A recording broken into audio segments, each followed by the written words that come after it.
원래 연애가 어렵고 이성들에게 어필하기 힘든 사람들일수록 괜히 온라인에서 용기를 내거나 헌팅 술집에서 그냥 여자들의 자존감 셔틀이 돼주는 그런 경우가 많은데, 안녕하세요, 공달입니다. 오늘 이야기는 연애를 어려워하는 20대 초반, 중반 못 쏠 남자들을 위한 영상이에요. 연애 유튜버도 아니면서 무슨 자격으로 네가 이런 말을 하느냐 이러시는 분들이 있을까봐 잠깐 저를 설명하자면, 무슨 무리의 리더가 돼야겠다 이런 생각은 해본 적이 없는 사람이에요. 우주, 동물, 식물, 자연 이런 걸 좋아하는 진짜 블루필 베타남이고, 그럼에도 불구하고 20대에는 강남 화류계에서 일을 해왔고, 그 안에서 분명히 누가 봐도 제가 제일 못생긴 편에 속했었거든요. 객관적으로 봤을 때 제가 그 중에서 제일 못생긴 편이었지만, 그래도 일단 방을 들어가면 그 연장률은 굉장히 높은 편이었단 말이에요. 이건 그 당시 저랑 같이 일했던 애들 대부분 다 인정하는 부분이니까 어디 뒷조사를 해봐도 돼요. 제가 이렇게 떨어지는 외모와 성향을 가지고도 그쪽 세계에서 몇 년을 버틸 수 있었던 건 간단한 몇 가지 규칙 때문이었는데요. 일단 첫 번째로 손님들, 그러니까 여자를 대할 때 가벼움과 진중함, 그 두 가지 사이를 오묘하게 유지하는 거였고, 두 번째는 아주 당연하게도 일을 잘하는 거였고, 마지막 세 번째는 아무리 마음에 들어도 이 여자를 꼬셔야겠다는 티를 내지 않는 거였어요. 지금부터 하나하나 설명해 드릴 테니까 잘 들어주세요. 일단 첫 번째, 가벼움과 진중함 그 사이를 잘 유지해야 된다. 그 말에 대해서 얘기를 해보자면 일종의 이미지 메이킹인데요. 이건 제가 화류계에서 일을 할 때도 가장 중요시하는 부분이었고, 지금 이 유튜브 영상을 만들 때도 제가 가장 신경 쓰는 부분이에요. 흔히 여자들이 가장 많이 하는 말들 중 하나가 나는 재밌는 사람을 좋아한다 이런 말인데, 이걸 잘못 받아들이면 웃긴 남자를 좋아하는 줄 알거든요. 근데 아니에요. 여자가 말하는 재밌는 남자는 웃긴 게 아니라 나랑 말이 잘 통하는 남자예요. 대화가 재밌어지거든요. 여기서 말하는 재미라는 건 웃긴 게 아니라 흥미예요. 흥미를 불러일으키는 남자가 좋다, 이런 말이라고 볼 수 있는데, 공감대, 분위기 이런 것들을 포함해서 하는 말이겠죠. 차은우 누나, 강동원 보고 그러잖아요. 오빠는 얼굴이 재밌다. 그런 게 여자들이 얘기하는 재밌는 남자예요. 걔네가 웃기진 않거든. 근데 우리는 이제 얼굴로 재밌지 않으니까 화술을 공부해 봐야겠죠. 제 영상을 보신 분들은 아시겠지만, 제가 인터뷰를 할 때 보면 신박한 질문을 던져서 대답을 유도하다가도 분위기가 너무 진지해진다 싶으면 그냥 가볍게 혼잣말을 던지거든요. 막 불법하는 애들 떼돈 버는 이야기 듣다가 마지막에 집에 가서 그냥 김치찌개 소주나 먹어야겠다.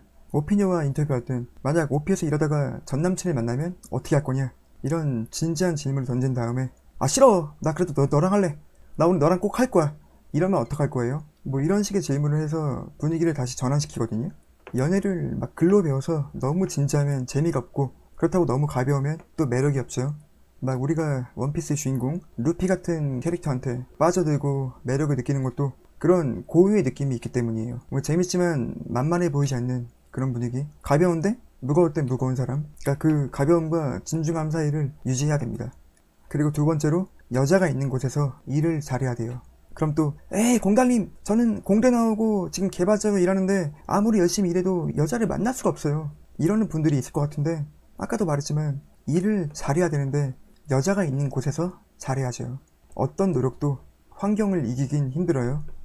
북한에서 아무리 예쁘게 태어나서 끼를 발산해봤자 무슨 헐리우드 진출, 인플루언서 이런 거 꿈도 못 꾸잖아요. 끽 해봤자 잘 풀려야 기쁨조 같은 걸 하겠죠. 마찬가지예요. 아무리 군 생활을 잘하고 군 간부로 내가 주어진 일을 열심히 해봤자 공대에서 아무리 공부를 잘해서 안 돼요. 연애 못합니다. 그러니까 그런 분들은 일단 환경을 좀 어떻게든 바꿔보시고, 그리고 제가 말한 일을 잘해야 된다는 게 생산적인 일, 노동 그런 것만을 말하는 게 아니라 그냥 그 모임 안에서 똑 부러지는 모습을 보여줘야 된다는 말이거든요.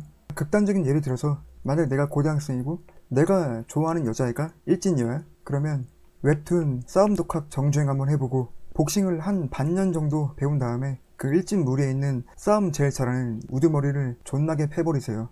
그 일진 무리들 평소에 나쁜 짓 많이 했을 테니까 명분 만드는 것도 별로 어렵지 않을 거 아니에요. 그러면 그 끼리끼리 모임 안에선 당연히 이제 새로운 영웅이 될 테고, 그게 일진녀를 꼬시기 제일 쉬운 방법이에요.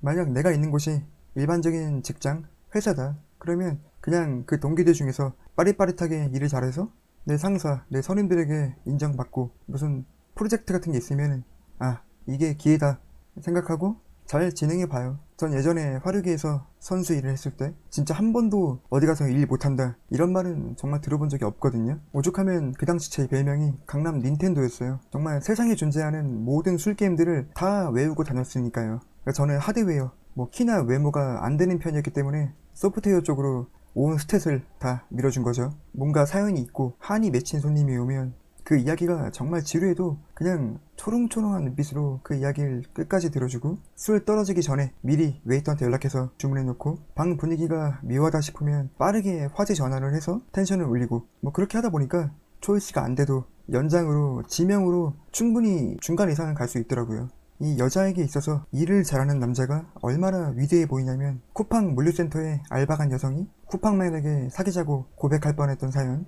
대충 요약해보자면, 이 쿠팡 물류센터에 알바를 간 20대 여성이 있었는데, 평소라면 정말 관심도 안 줬을 것 같은 그런 외모를 가진 남자에게 두근거리고 설레어서 번호를 물어볼 뻔했다. 뭐 이런 이야기인데, 여자애가 출근한 지 이제 이틀 된 초보라서 막 일도 서툴고 힘들었을 거 아니에요. 그렇게 막 피곤에 쩔어 있는데 그 일에 아주 능숙한 쿠팡맨, 뭐 정직원인 것 같아요. 그 쿠팡맨이 와서 막 피곤하다고 하니까 눈에 안약도 넣어주고 업무도 도와주고 하니까 이제 신적으로 많이 의지가 됐나봐요. 그래서 고마워서 집에 돌아오는 길에 번호를 물어볼까 순간 고민했었다. 조선시대 노비들이 왜 눈 맞아서 결혼하고 그랬는지 알 것 같다. 뭐 이런 글을 올린 건데, 그 글에 달린 댓글들도 누가 도와주면 막 쓸데없이 설렘, 뭔지 알겠다, 일 잘하는 사람이 도와주면 되게 멋있고 그렇지, 뭐 이런 식으로 호응을 해줬죠. 이거는 무슨 뭐 호구짓 하는 것도 아니에요. 그냥 내가 내 할 일을 잘해서 그게 멋있어 보였다고 인정받는 거니까. 원래 일을 잘하면 그 사람에게서 뭔가 여유가 느껴지거든요. 남자들이 뭔가 생산적인 일을 하면서 그 일을 능숙하게 해낼 때, 그때 대부분의 여성들은 호감, 섹시함을 느껴요. 그냥 어딜 가든지 내 일만 잘해도 중간은 간다, 이 얘기죠. 그리고 이 마지막이 가장 중요한 포인트인데, 제발 여자를 꼬셔야겠다는 생각을 하지 마세요. 아니, 뭐 생각은 해도 되는데 그 여자에게 티를 내지 마세요.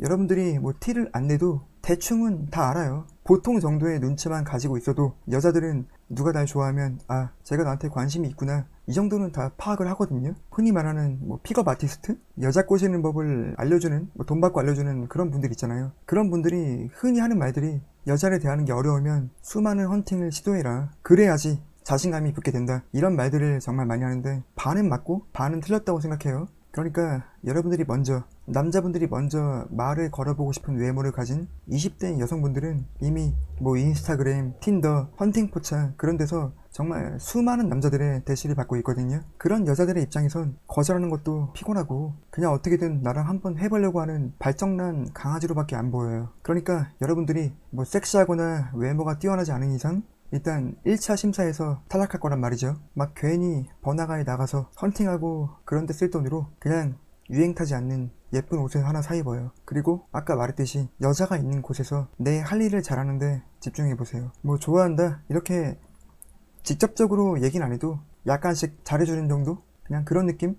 그 분위기만 유지하면서 그렇게 직장 생활이나 어떤 모임 생활을 하다 보면 분명히 언젠가는 접점이 한 번은 있을 거예요. 그 여자 내가 함께 공유하는 공간에서 나의 능력이나 위치가 이제 어느 정도 기반이 되고, 그때가 이제 여러분들이 용기를 낼 타이밍이에요. 그 장소가 쿠팡 물류센터라면 퇴근하고 여자가 집에 가기 위해서 버스를 기다릴 때 존나 멋있게 그냥 카카오 택시를 부른 다음에 같이 타고 가는 거예요. 저는 그런 식의 자연스러운 만남이 가장 건강한 썸의 시작이 아닌가 생각합니다. 내가 전혀 준비가 되어 있지도 않은데 그냥 이성을 향해서 호감을 표현하는 건 그 상대방 입장에서도 들어줄 가치가 없습니다. 원래 연애가 어렵고 이성들에게 어필하기 힘든 사람들일수록 괜히 온라인에서 용기를 내거나 헌팅 술집에서 그냥 여자들의 자존감 셔틀이 돼주는 그런 경우가 많은데, 사실 그런 분들일수록 괜히 여자에게 먼저 고백을 하고 다가가려고 하는 게 아니라 반대로 상대방이 나에게 접근하고 싶은 그런 남자가 되기 위해 노력해야 돼요. 어차피 인간은 다 똑같습니다. 똑같은 거 먹고 똑같은 거 싸고 똑같이 잘생기고 예쁜 거 좋아하고 물욕 있고 그래요. 그러니까 생각해보면 모든 사회적인 관계, 인간관계의 기본은 결국 일을 잘하는 사람들이 더 유리하거든요. 어떤 협상을 하더라도 일을 잘하는 사람들일수록 유리하게 이끌어갈 수 있잖아요. 근데 연애라는 건 결국 인간관계의 끝판왕 같은 거예요. 진짜 어려울 게 없습니다. 그 연애를 시작한 다음이 어려운 거지. 아무튼 오늘은 이만하도록 하겠습니다. 감사합니다. 다리야!